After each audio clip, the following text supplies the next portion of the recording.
On today's episode of Beauty Behind the Brand, we were actually interviewing our first ever podcast host, LashCast. Now, this is a jammed-packed episode. So many takeaways. We were talking about how to attract that high-end clientele, learning how to analyze what truly sets you apart from other businesses, and most importantly, keeping good records when it comes to your business. So let's dive into this episode. Make sure to have a paper and pen with you because you are going to need it. Okay, so I'm excited because I feel like I've been chatting with you both back and forth for a couple years now, and we actually get to, like we said, air quotes, virtually meet. And Yes. I'm excited to hear all about your story and how you got to where you are today. So you've got the floor. You got the floor. I think what we should first, because one of the things we've learned over the years is, and you got to remember that most people don't know who we are. We tend, even though we've been doing this for over 5 years in our podcast and we get all these listeners and we do speaking everywhere, most people I walk in, I meet people they go, who are you? I'm like, oh, wow, great. So just real quick, I'll do a quick overview. My name's Paul. And I'm Tuss. Yeah, Tussanee. and Tussanee, or also known as Puss and Tall. Puss and Tall. Yeah, Puss or and Tall. Puss and Crawl. Puss and Crawl. No, I'm not. Where's Crawl from? That's Cole. Oh, okay. Puss Anyhow, and Crawl. that said, we've been in the industry for 18 plus years now. We've really been around and seen it all, done it all, tried it all. Specifically the lash industry. The lash industry. And Tussanee has been in the beauty industry since 93, I think, is when you got your esthetician license. So she's done lots of different things, background makeup, plastic surgeons, all that fun stuff. I worked in the film industry before that. And then we basically came together to open her space back in 2006, which was called Integrity, just called Integrity Skin at the time, eventually evolved into Integrity Lash. Because back in 2006, no one knew what lashes were. That was like, you mentioned, well, she had to give them away for free. What is it, like strip lashes? I'm like, no, it's this thing. They'd be like, what? It's confusing. So she had to give basically lashes away for free just to get them in to try them. And then eventually she got so busy with lashes, the skin part really died out and she became Integrity Lash. And we hired staff and we were super busy, won tons of awards and the highest rated salon in Southern California over the years. And in 2019, we closed the salon after 13 years of running Integrity Lash and really made a huge pivot. And at that point, we decided to move into the world of events, training, and speaking, and really, I guess, and podcasting and all that. Actually, 2018 is when we started pivoting. I mean, I still do lashes every day. Yeah. And I still probably will always do that because I enjoy it so much, but we added another component to the business. Yeah. And that's when we started a podcast called LashCast. 2018, and we're now 100 or 300 episodes in. We just hit 300 episodes. So Congrats. Really about, helping lash artists. Basically we work alone in a room, and it's the newest addition to the beauty industry. I mean, hair and nails have been around for a long time, and there's a lot of resources for those professionals, but not so much for lashes. And that's what we started to do, is just to give away, our best practices and talk about leadership and management, and how just to do basic business. Yeah, because back in 2017, we were running our salon, things were going on. And I really was a big listener those days of Gary Vee and what he was doing. And Gary Vee was always encouraging people to produce content, right? He's just like, get out there, make content. And I remember telling Tuss, and this is after 2014, I really became a big podcast listener, because we're strong. Back in those days, our salon was struggling. 2013, we really need to refigure out how to build a salon correctly. And so I listened to a lot of great business people, podcasts, reading books, hiring coaching company called Strategies. We turned the company around and did really well. And then we started thinking, well, how can we help others in our industry? Because everyone works solo for the most part. And even the salons that are teams, most of their team works solo, and the salon owner just manages that, and often poorly, because they don't know what they're doing, because they never worked in the salon before. They just were solo and decided to start hiring people, and they got busy. So there's a lot of people struggling. And so in 2017, we were like, man, we should, with Gary Vee's like in my head, like, you should make content. Let's go make content. And so that's when we decided, let's go ahead and let's get a podcast together. Let's do that. There only been one podcast at that time. I think it was called Lash Addict Radio, and it was only on for, I think, like 7 or 8 episodes. And so in she was very sporadic. And I was like, well, there's a lot of opportunity. No one's doing podcasting at this point.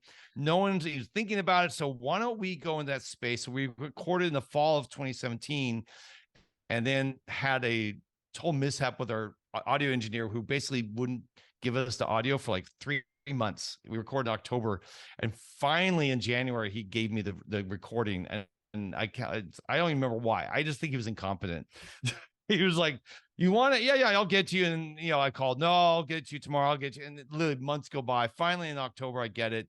And we finally launch it. And we think it's gonna be a big deal, right? Yeah, everyone's going to want to listen to our podcast. And literally, I think 10, 15 people listened to it on the day we launched. Thanks, Mom. Yeah, it was Mom. It was me 18 times. And then Tuss probably a couple. So really at the end, no one was listening. And the first year we only had 35,000 plays for the whole year. So that, which, for us, we were excited. That seemed like 35,000 more than we thought we'd ever get. Because why listen to us? We're just a podcast about lashes, which at that point, very obscure. Yeah, very obscure, very niche. Very Not a lot arcane. of people. Yeah. So that's thankfully grown now. We get about anywhere from 20 to 30,000 plays in a week now. So Amazing. for us to get that in a year, and now to put in perspective after 5+ years, it shows you what persistency and just sticking with it and working at it over time. So anyhow, back in 2018, we launched that with this idea that we're now going to become a media company while running a salon. And then the salon ended. I'm just laughing. What? Because you just made up a new word. What word did I make? Persistency. Oh, It's a combination of it's persistent and consistency. Yeah. Persistency, yeah. yes, the word persistency. I think it's the time and age where we need more words to choose We from. we do. Our vocabulary continues to shrink, it seems like. So why not invite? Yeah, it's really odd. I was wondering, like, what's so funny? What did I do? But at you, yeah. Yeah. Anyhow, so we basically started our salon or closed the salon in 2019. Long story. You go listen to our podcast if you want to hear the sob story of what happened in the crash that happened there. It's a big, the big takeaway is know your labor law and understand it and keep good records and hire the best attorney you can hire. And we didn't keep good records. We didn't know labor law. And we also we hired the cheapest lawyer. You know how they say it is not worth it to pay less. It is so true. Yeah. Mhm. Clients this all the time, but I don't know why we didn't practice what didn't we practice preach. that. So Probably because lawyers are crazy expensive. And we're like, you know what? I don't want to spend, $40,000, $50,000 in lawyer fees. But yeah, we probably should have, and it would have saved us a lot more money. but anyway, if you want all the tea, you can go listen to that. That's like We'll put the links below too for this episode, because it's also nice to hear kind of that backstory as well. Like when people are touching base on conversations within a podcast, sometimes it's nice to be able, well, if you do want to click on this episode, we can forward you to that one for sure. Yeah. There's a lot of things that salon owners can do in terms of, making sure that you're covering your butt. And Protecting smart. yourself and doing the right thing for your employees. And a lot of that is things that we didn't know. Like, for example, just one little arcane rule is that we found out that if you call the employee or even text them to tell them like when they can come in because the client canceled, the minute they pick up the phone, they're working and you have to pay them for that. You have to compensate that. And then if they're using their phone to communicate with you, you have to compensate them for that. I mean, we live in California, so it's a little rules bit are very here, but there was a lot that most people are in non-compliance about, and they don't even know it. So 83% of all businesses in California are out of compliance with labor law. 83%. So that Wow. means California, if you leave a company, you could always sue them. For example, here's just another one is that even if you put it in the books that you have to take a break and the employee does not go on the break, that's the employer's responsibility. Yeah. They have to actually make them. And so it's you have to have systems to make sure that you're protecting yourself and the employees. At least in California, I never always wondered about this. Like we'd be sitting in line at a grocery store and it'd be a long line. And all of a sudden the manager would walk and go, you go on break. And like, no, not now. Cause I'm about to get my groceries done. I have to wait for go to another line. Don't do that. But now I know why. Cause that manager's like, if this person doesn't go on break, I actually have to pay a break penalty. And if I on top of that, and that piles up over years, that can be worth, tens of thousands of dollars. Solutions are easy. I mean, we had we got smart.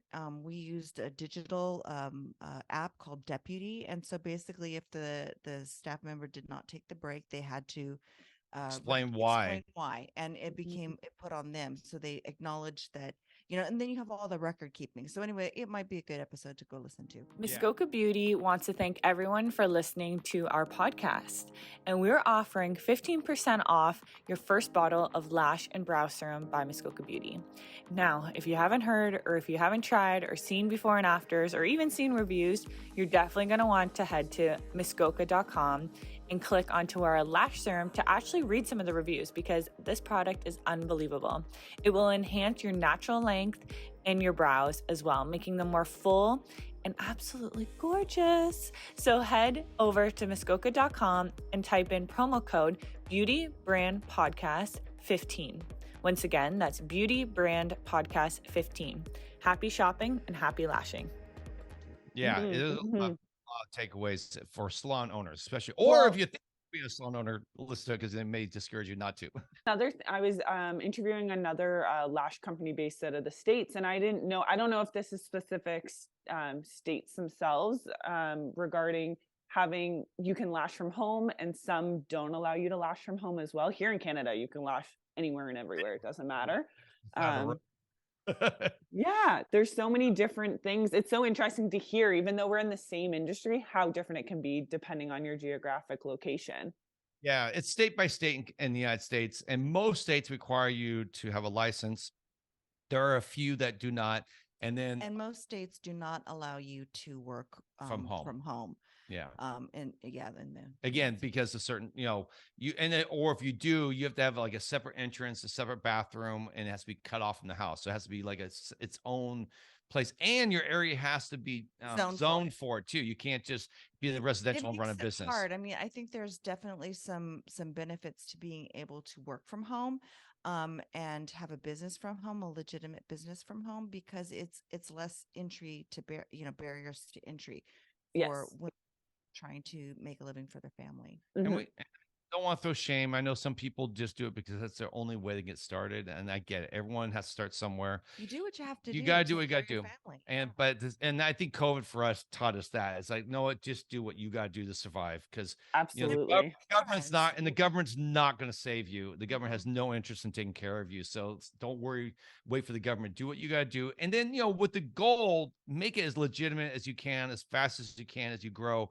Because I don't think in the long term your ceiling is much lower if you're working at home. You just can't charge as much. You're not going to be able to make as much money working from home, because it's not the same experience at like a really luxury boutique or a luxury salon. Even if you make it luxurious, there's a psychological limit to what you could charge. Yeah, and I don't know in Canada if prices or if everyone charges less. It's been a while since I've heard about Canada prices, but we've been in the UK recently and Australia, and both those places, everyone's like super cheap. Like really? 40 quid for a full set. I don't know, what's a quid? You say quid now. What's a quid? Yeah, what's pound? That's pounds? It's like bucks. Okay, 40. Like when you say $20. But why don't they say pounds? Why do they say quid? It's just slang, like we say Is $20. Oh yeah, it's slang. I hear with the cool kids. That's very good. Seems like I'm still on the outside wondering what's going on. So yeah, I mean, a new set for them, I think, is like anywhere from 75 to 100 pounds, and then fills are like 30, 40 pounds, something like that. Really, or quid. Really, really cheap. You can't say quid because you're not cool enough. I'm not cool at all. Well, that'd be like in the United States. I mean, pound. It would just. I mean, here people are charging $100 to $200 for a new set, and probably $50 to $150 for a fill. And it's just a little bit more, and they envy us. I've been told quite a bit. So I don't know. What's it like up in Canada? Yeah, so I own a brick and mortar location as well that we do. We're a full-fledged spa, but our lashes, like even our fills are basically over 100 for the most part, depending if they're like a classic hybrid or a volume. But yeah, around that $100 mark for a fill.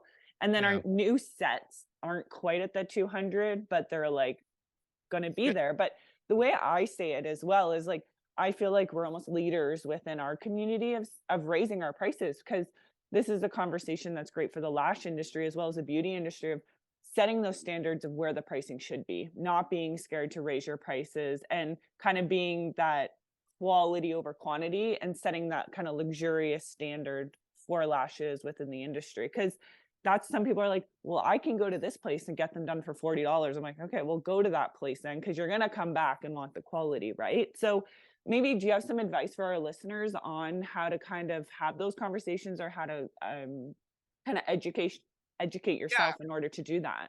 We have a lot of opinions on this. We actually just spoke this last weekend at a conference and talked about really how to attract the high-end clientele. And one of the things we did pricing a little bit, and I think it's an important conversation, because I think a lot of people are approaching it the wrong way. They're coming at it with this idea that I deserve more. Well, I've gotten all these trainings. Look at my certificates now. Therefore, I can charge more. 20 times certified. All these things that clients don't care about, really. They care about what you can do in the room. So it doesn't matter how much you think you deserve. Your client or your demand is what determines your pricing, not you. And by the way, some people, you have to realize what we talked about in the talk was what is your unique selling proposition? Like, what makes you different from everyone else? Because once you know that, that's what you lean in. And unfortunately, too many people lean in on price. They just think, well, what makes me better is I'm cheaper than the person next door. And as long as you're playing that game, you're going to be always tempted to lower your prices to draw people in. That is not a race that you want to win. You do not want to win as the cheapest lashes. No. And like you said too, Paul, it's like getting those clientele that you want, because you know that they're going to refer those clientele, is they're going to be with like-minded people, or their friend group are going to be very much the same. And there's actually another book that I've been reading that talks about that. It's about getting those ideal clients in, and what's making you different that's gravitating those clients to come to you. And like you said, I don't even think, to be honest, I've owned my spa for 8 years, and I don't think anyone's even asked me to see my certificates. Like, they just don't. They don't care about those 20 times certified. Like, no, take that off your Instagram. No one cares. Yes, exactly. That makes you unique. If you do the longest lasting lashes, the most bespoke designs, or the most impactful lashes, or whatever it is, that's what you need to feature on your Instagram, not the stupid 20 times certified. A friend of ours, I think he has like 1,000 times certified as a joke on his page.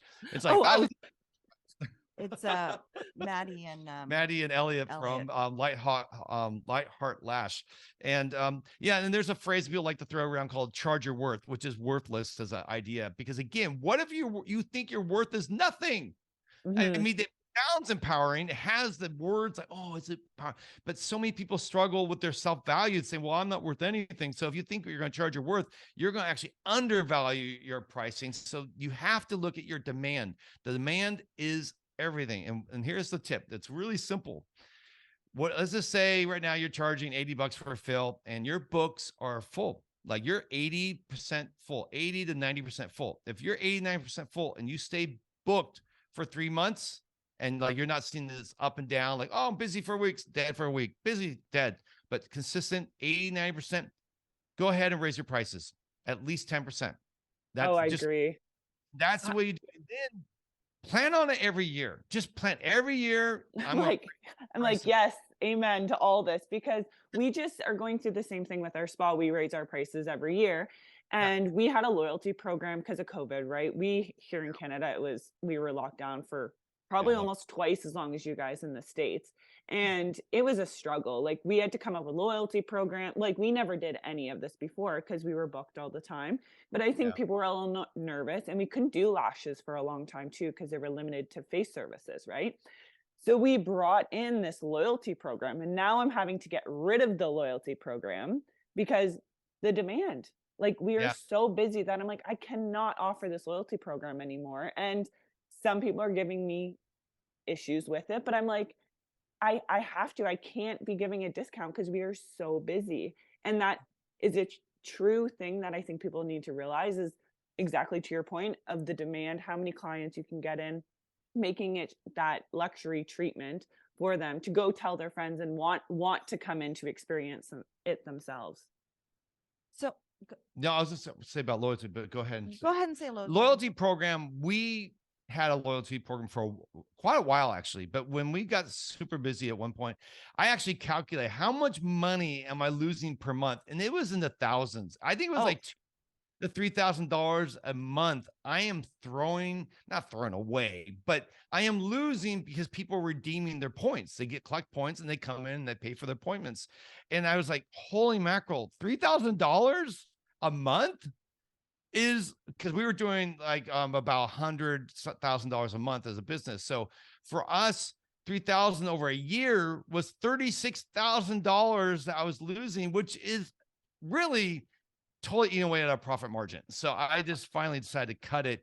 And amazingly for us at that point, we had built such a loyal following and been doing it so long. Really, there's very little pushback. Yeah, there are a couple people here and there, but overall, people didn't come for the loyalty program. They came because we did the best lashes. We were the most high-end salon. It felt very warm. Our staff was very well trained. Everything was exceptional as far as customer service experience. So they, losing a few for them. And also our clientele at that point was a much higher end clientele.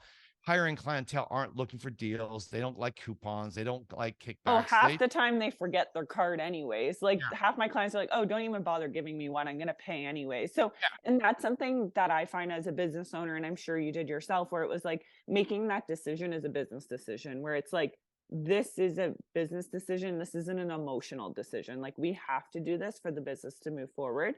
And I feel for entrepreneurs and business owners, it's one of those things of, okay, what is going to bring us to that next level, and thinking that way of the numbers, right? Sometimes you do have to sit with those numbers, like you said, of figuring out how much are we losing because of this program or offering we're doing for the clients, when you're already doing such a great job that you don't want to discount yourself. Are you thinking about starting a podcast? I remember when we launched Beauty Behind the Brand, it was just an idea at first, and I didn't know where to start or what platform to use or how to streamline everything. Buzzsprout has made our lives so much easier, and I want to share some free info about it. Save $20 on your second invoice with Buzzsprout, and they will make your life so much easier. All you really need to do is upload, chat, and interview your guests, and Buzzsprout does the rest. Exactly. Well, what I wanted to give two tips to people who are interested in attracting a higher end clientele and getting to a place where they can charge more. Two things. The first one is dress professionally. And we've heard this all before, but a lot of times, you work alone in a room, and you might fall into the trap of thinking, well, they come for the lashes. They don't care what I look like. It is like, it's the first thing that people see, and it sets the tone. Think about going to like the Four Seasons. Like, do they dress in hoodies? Yeah. If you walked into the Four Seasons and checked in, and they're behind the desk in hoodies with the hood on, and pants that are falling and down beatboxing behind it, going, or hey, what's up? Come to the Four Seasons. Like, let's say you want to go buy a Louis Vuitton bag, and you come in and they're in t-shirts and tennis shoes, flip-flops. You'd be like, where's the staff? Or like Cartier. Go and look at those businesses. Just take a look online. Cartier uniform, Louis Vuitton uniform. Their business, they're professional. Now it doesn't have to be like a stodgy suit. Like if you look at Virgin Atlantic, they've got red suits. Or even if you look at, let's say, Agent Provocateur, it's very, very high-end lingerie. They had a designer, Vivienne Westwood, design their little pink outfits, and they're designed to show off the lingerie. I'm not saying that you can't have your own style. It can be rock and roll, but it can still be professional. It's just classy, even though it's still rebellious and edgy. It can still look classy. Like wear clean dress shoes, or just look professional.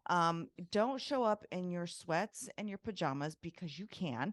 Your clients aren't going to say anything about it, but will be a limit into how much you can charge and how much they might be willing to refer their people to. And it's amazing how many people will say, my clients don't care. My clients don't care. Yes, they do care. They don't tell you. It's not like they're going to walk in and go, I wish you dressed nicer, but I just think your ceiling is lower. Like you just, okay, I'm okay making this. it's gonna be harder for me to charge the most high-end prices when I show up looking in my homeless Ask chic yourself, outfit. let's say the King of England or the late Queen has an appointment in your place. Would you dress like how you dress? Yeah. With your hair up in a Obama messy comes bun, in to as get like a haircut with you or something like that. you're No. gonna look like that. Well, and that's such a great point because we've kind of switched a little bit. We have more like Medi kind of services that we've brought in, and a lot of our nurse injectors wear scrubs, a black but very tailored, nice. Actually, I'm wearing mine right now because I literally am at between work services right now. I think it's a Scrubs are great great. uniform. Yeah. Yeah, and I feel like it's one of those things where everyone's uniform, then and a name tag as well. So then people address you by your name. They remember your name to rebook with you as well. And I'm a visual person. If I see someone's name versus just saying it, I'm gonna remember. And I was also saying to the girls as well is then they know who's the staff and who's the client in a busy spa location as well. And they notice a hike in their tips as Oh, yeah. well when that all happened. Just get a lab coat. That's what we put Yes, ours. yeah. White or black. You can have the name emblazoned on, or if not, if you're on a budget, you don't have to. But it's like it immediately raises up your professional profile, especially in their mind, and you will see an impact to your tips. Another thing that we did for our name tags I thought was really fun, we got this from Disneyland, is we actually had our name tag in the city that we were from. And it could have been wherever, where you were born or where you identify from coming from now. And it was a great conversation starter. So people would see that, oh, you're from there. Oh, I'm from there. Or it just was a nice little information about yourself. One person, though, His name was Cupertino. I'm from the city of Cupertino, which is where Apple Computers is from. They thought my name was Paul Cupertino, and they go, "Oh, so they left Paul a review yeah. like, "Oh, Cupertino was so great at the front desk." My God. Not my last name. It's actually my city because we had the name was bold and the city was very tiny underneath it. So that was kind of just focused on the Cupertino. And another thing we found that helped increase tips is giving a little gift at the end of every appointment and not just saying, all right, you're done out the door. But we actually gave everyone for our clients, they always got sparkling water, a little and bottle. It was a Pellegrino in a glass bottle because we did an avatar on our ideal client. And our ideal client does not like plastic. Yeah. she does not like drinking out of a plastic cup or plastic bottle. So we gave her a Pellegrino, and then we also gave her, just little spoolies in a chiffon bag. And it just, it's just something. And that sense of reciprocity, when you've given something to somebody, they feel a need to give something back. I mean, I see people wanting to charge for spoolies. Stop that. $2. I mean, really no. Including the cost to be part of the treatment and make it special. Like you can put not only in that chiffon bag, you put the spoolies. You can also put bonus, like if you want to give coupons or promotional items in there, a little chocolate, a mint or something like that. Something just as a little thing to them. You give them that, you're going to see your tips go up too. Well, there was a study done on waitresses or waiters that gave mints and how many mints they gave at the end of like their meal. It started to see a trend on what percentage they got actually of their tip value at the end, which is interesting too. It's the kind of the finishing touch on the kind of the cherry on top of that service. Yeah, when you're generous, they're going to be generous back. People like being given free stuff, even when it's as simple as a spoolie.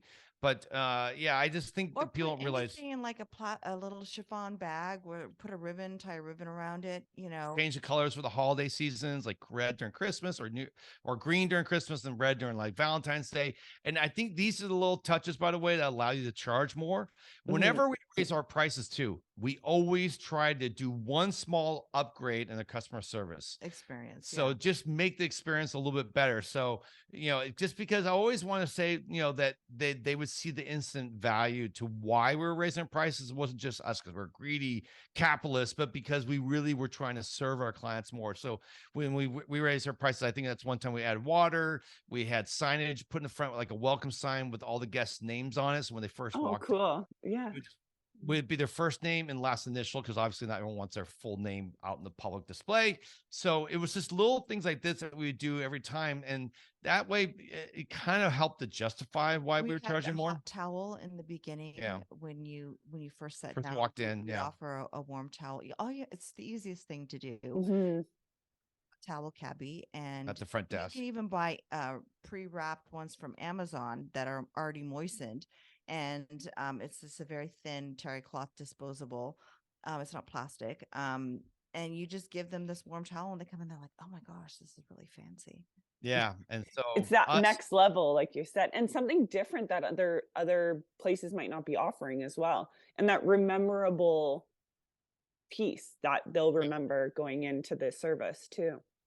yeah, I think that's the key, is trying to create memories. One of the things that Disney is really big on is not just a great customer experience, which all of us Mhm. want to do, but Disney says, no, we want to create memories. And why memories? Because that's what you share. That's what you like. You remember back when we went here and this happened? Yeah. We'll go into the full story about it, but I talked about still today an experience I had at Jiffy Lube, which is an oil change place here in the United States. And it was like, usually you think oil change, crappy service, low end, junk, bad. I had the most amazing time at this Jiffy He's Lube. always talking about this Jiffy Lube story Yeah. because it so exceeded his Oh, yeah. expectations, and it was surprising, and it was Unexpected. thorough. Yeah. I mean, he's still talking about it to this day. Yeah, and that was like 5 years ago that happened. So I think that's when you create those type of moments. And by the way, a lot of people, when I asked Lash artists, I goes, "Hey, so what are you doing to separate yourself, or what makes you special?" And they'll say, "Oh, well, I really connect with my clients. Uh, They're my friends. I really Yeah. care for them." And we're like, "That's great, but that's what everybody does." Yeah. Okay. That makes Or- you average, or by the they'll say, way. "You know what? I have the best products. I have the best products, and I'm very good with quality. I'm very good with Yeah. that."